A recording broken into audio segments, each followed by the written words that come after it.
আমার এক হাতে আছে গরিবের পাওয়ার ব্যাংক আর অন্য হাতে বড় লোকের পাওয়ার ব্যাংক। ভাই, পাওয়ার ব্যাংকের আবার গরিব ধনী হয় নাকি? হয় ভাই হয়।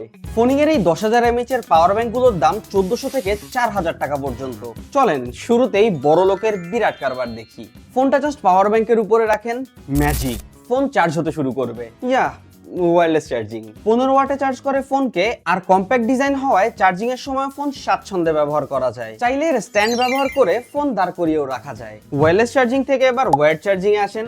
গরিবের মতো আপনার আর কেবল খোঁজা লাগবে না, বডিতে ইন্টিগ্রেটেড টাইপ সি কেবল। PX119 22.5 watt and PX152 Max 35 ওয়াটে ফোনকে চার্জ করতে পারে। এটা আবার QI 2.0 কম্পিটেবল, দামটাও একটু বেশি, অলমোস্ট 4000 টাকা, অন্যটা 2500 টাকার আশেপাশে।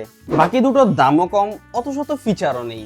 স্টেট কার্ড 22.5 ওয়াট ওয়্যার্ড চার্জিং। কিন্তু গরিব ধনীর ভেদাভেদ ভুলে বড়লোকের পাওয়ার ব্যাংক গুলোর মতো এদেরও থাকছে এলসিডি ডিসপ্লে, যাতে ব্যাটারি লেভেল দেখা যায়। প্লাস্টিক বিল্ড হওয়ার পরও আউটলুক এন্ড হ্যান্ড ফিল প্রত্যেকটারই বেশ প্রিমিয়াম, আর সবগুলোতেই থাকছে মাল্টিপল আউটপুট।